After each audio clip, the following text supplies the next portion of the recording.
स्वागत है मेरे नए वीडियो में। और आज के इस वीडियो में हम लोग क्लास 10th का साइंस केमिस्ट्री का लेसन नंबर 2 पढ़ेंगे, जिसका नाम है अम्ल, क्षारक और लवण। पिछले वीडियो में हमने अम्ल के भौतिक गुण, रासायनिक गुण, अम्ल क्या है, कितने प्रकार के हैं, इन सारी बातों पर चर्चा किया था। और आज हम लोग पढ़ेंगे कि जो अम्ल होते हैं उनका हमारे जीवन में क्या उपयोग है। ठीक है, तो चलिए स्टार्ट करते हैं। हमने पढ़ा था कि अम्ल दो प्रकार के होते हैं। एक होता है प्राकृतिक अम्ल, जिसको हम लोग दुर्बल अम्ल भी कहते हैं, और एक होता है खनिज अम्ल, जिसको हम लोग प्रबल अम्ल भी कहते हैं। ठीक है, तो आज हम लोग दोनों के कुछ उपयोग पढ़ेंगे, जो खनिज अम्ल है उनके भी और जो दुर्बल अम्ल है यानी जो प्राकृतिक अम्ल है उनके भी। तो चलिए पहले हम पढ़ेंगे दुर्बल अम्लों के उपयोग। दुर्बल अम्ल अगर देखा जाए तो दुर्बल अम्ल को भी कई तरह से परिभाषित किया जाता है। दुर्बल अम्ल वो अम्ल है जो जल में घुलने पर पूर्ण रूप से आयनिक नहीं होते हैं। और दुर्बल अम्ल जो होते हैं उनका पीएच मान जो होता है, वैसे तो सभी अम्लों का पीएच मान 7 से कम ही होता है। तो हम लोग दुर्बल अम्लों के उपयोग पढ़ रहे हैं। तो पहला दुर्बल अम्ल हमने लिया है एसिटिक अम्ल। एसिटिक अम्ल जिसका सूत्र होता है CH3COOH। इसका उपयोग कहाँ कहाँ किया जाता है? तो एसिटिक अम्ल का उपयोग अचार को सुरक्षित रखने में किया जाता है। आप ये कह सकते हैं अचार को बनाने में भी किया जाता है, सिरका इसको कहते हैं। ठीक है, तो एसिटिक अम्ल का उपयोग अचार को सुरक्षित रखने में किया जाता है। उसके बाद टार्टारिक अम्ल। टार्टारिक अम्ल हमने कहा था इमली में पाया जाता है, और इसका उपयोग क्या है? बेकिंग पाउडर, बेकिंग पाउडर बनाने में इसका उपयोग किया जाता है। तीसरा कार्बोनिक अम्ल।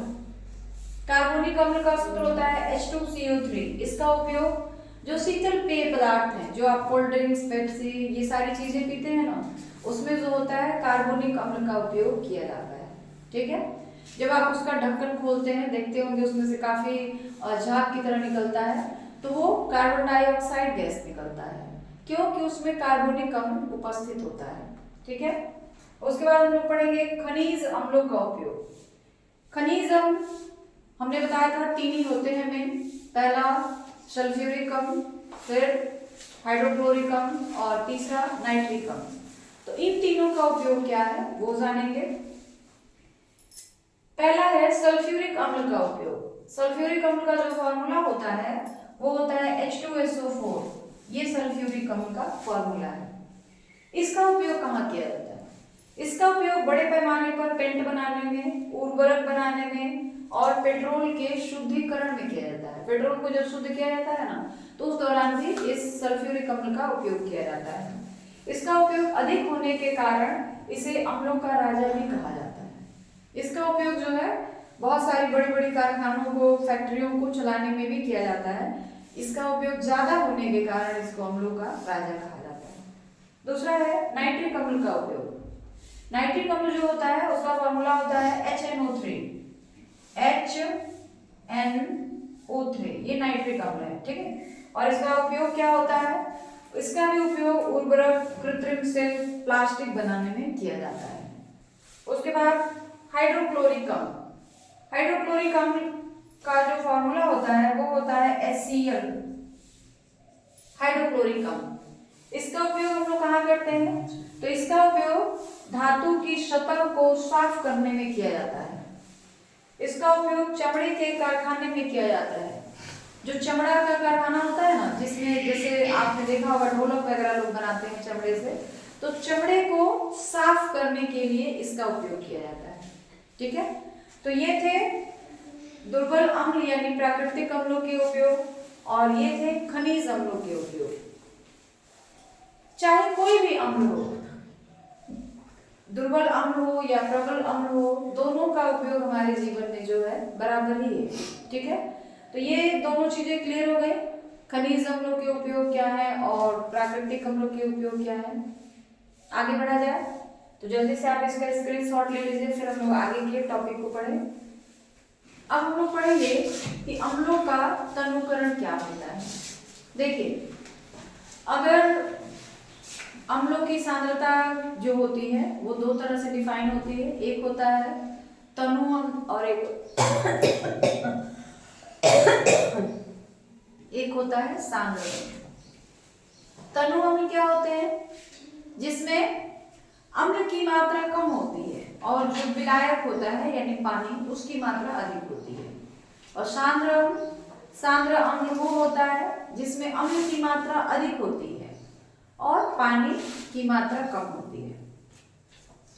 अम्ल जब बिल्कुल प्योर होता है, उसमें पानी नहीं होता है, तो वो सांद्र अम्ल कहलाता है। उसका हम तनुकरण करते हैं क्योंकि सभी जगहों पे जो बड़े बड़े कारखाने चलाए जाते हैं, बड़ी बड़ी फैक्ट्रियां चलाई जाती हैं, उसमें सांद्र अम्लों का उपयोग नहीं किया जा सकता है। उसमें हम लोग तनु अम्लों का उपयोग करते हैं। तो तनु अम्ल क्या होते हैं? तनु अम्ल अभी बताया गया जिसमें अम्ल की मात्रा कम हो और पानी की मात्रा ज्यादा हो। तो हमें पढ़ना है अम्लों का तनुकरण। अम्लों का तनुकरण करने का मतलब है अम्ल में पानी को मिलाना, ठीक है।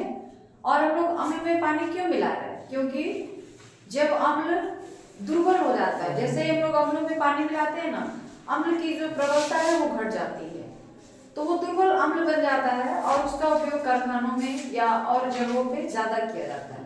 इसलिए हम लोग को तनुकरण करना पड़ता है, ठीक है। तो लिखेंगे अम्लों का तनुकरण क्या है? अम्ल में जल को मिलाना या पानी को मिलाना। अम्ल में जल को मिलाना ही अम्लों का तनुकरण करना कहलाता है।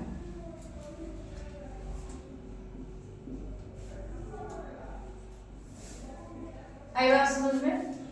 किसी भी अम्ल में कोई भी सांद्र अम्ल है जो बिल्कुल प्योर है, उसमें पानी नहीं है, उसमें पानी मिलाना जो है वही अम्लों का तनुकरण कहलाता है। तो देखिए, इसके भी कुछ सिस्टम्स होते हैं, कुछ नियम्स होते हैं। अगर आप कहेंगे कि अम्ल में पानी मिलाना है तो एक गिलास अम्ल लीजिए, एक गिलास पानी और दोनों को मिक्स कर दीजिए, ये गलत होता है। इसमें खतरा हो जाता है। कभी कभी देखिए, अम्ल में जब हम लोग पानी मिलाते हैं ना, तो वहां पे जो अभिक्रिया होती है अम्ल और पानी के बीच में, वह जो होती है ऊष्माक्षेपी अभिक्रिया होती है। अब आप ये सोचेंगे ऊष्माक्षेपी अभिक्रिया क्या होती है, तो अगर नहीं आपको याद होगा तो याद कर लीजिए।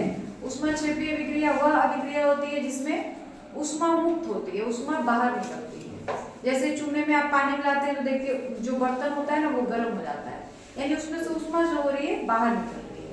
तो ऐसी अभिक्रिया को हम लोग ऊष्माक्षेपी अभिक्रिया कहते हैं, ठीक है। तो अम्ल में जब हम लोग पानी मिलाते हैं तो यह जो होती है एक ऊष्माक्षेपी अभिक्रिया होती है। एक गिलास पानी और एक गिलास अम्ल लेंगे और दोनों को मिक्स कर देंगे तो इतना ज्यादा मात्रा में ऊष्मा बाहर निकलेगी कि आपका जो बर्तन है ना वो गर्म होके फट जाएगा, फिर आप भी जल सकते हैं, आपके कपड़े भी जल सकते हैं। इसलिए अम्लों का तनुकरण करने के लिए ये सिस्टम होता है कि आप किसी टेस्ट ट्यूब में, किसी बीकर में या किसी बर्तन में पानी लीजिए और उसमें एक एक बूंद ड्रॉप वाइज, 2 बूंद 1 बूंद जो हमारा अम्ल है उसको मिला करके और मिक्स करते रहिए। तो ये अम्लों का तनुकरण करने का सही तरीका होता है, ठीक है। तो यहाँ पे ये भी लिख लीजिए, अम्लों का तनुकरण करना एक ऊष्माक्षेपी अभिक्रिया है। ऊष्माक्षेपी अभिक्रिया है,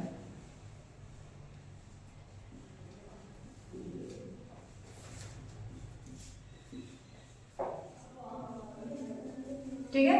यानी अम्ल में जब हम लोग पानी मिलाते हैं तो अम्ल और पानी के बीच जो अभिक्रिया होती है वह ऊष्माक्षेपी अभिक्रिया होती है, उसमें से ऊष्मा जो होती है वो बाहर निकलती है, ठीक है। अब आर्यनीय सिद्धांत के आधार पर आपने पढ़ा था कि अम्ल क्या है?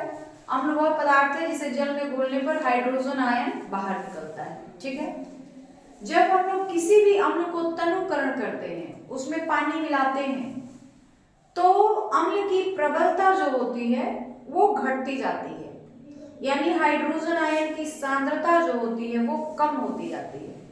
किसी भी अम्ल में हाइड्रोजन आयन की सांद्रता जितना ज्यादा रहेगा वो प्रबल अम्ल होगा, और हाइड्रोजन आयन की सांद्रता जितनी कम होगी वो दुर्बल अम्ल रहेगा। तो जैसे जैसे हम लोग अम्ल में पानी मिलाते जाते हैं, अम्लों की प्रबलता घटती जाती है, हाइड्रोजन आयन की सांद्रता घटती जाती है। ठीक है, तो ये भी लिखेंगे हम लोग।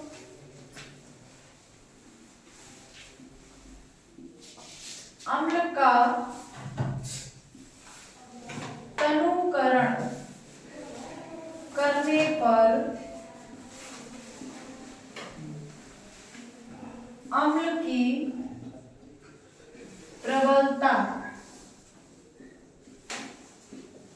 घटती जाती है, घटती जाती है, और हाइड्रोजन आयन की सांद्रता भी घटती जाती है।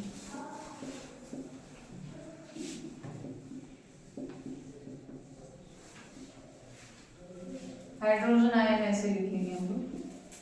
ठीक है, मतलब किसी भी अम्ल में जब हम लोग पानी मिलाते हैं तो उसकी अम्लता जो होती है वो घटती जाती है, हाइड्रोजन आयन की सांद्रता जो होती है वो घटती जाती है। जैसे आपने पढ़ा है ना, पढ़ा क्या है, आप अपने डेली की जिंदगी में देखते हैं, शरबत है एक गिलास, उसमें जितना पानी मिक्स करेंगे शरबत की जो मिठास है वो क्या होती जाएगी, कम होती जाएगी। उसी तरीके से जब हम लोग किसी भी अम्ल में पानी मिलाएंगे, जल मिलाएंगे, तो अम्ल की प्रबलता घटती जाती है, वह जो अम्ल होता है दुर्बल होता जाता है। ठीक है, और उसमें हाइड्रोजन आयन की सांद्रता भी घटती जाती है। ठीक है, तो ये था अम्ल का तनुकरण करना। अम्ल का तनुकरण हम लोग क्यों करते हैं, क्योंकि तनु अम्ल का जो है ना उसका उपयोग हमारे जीवन में ज्यादा है, बल्कि हमारे जीवन में जो बड़ी बड़ी फैक्ट्रियां चलाई जाती हैं, बड़े बड़े कारखाने चलाए जाते हैं, उसमें तनु अम्लों का उपयोग ज्यादा होता है।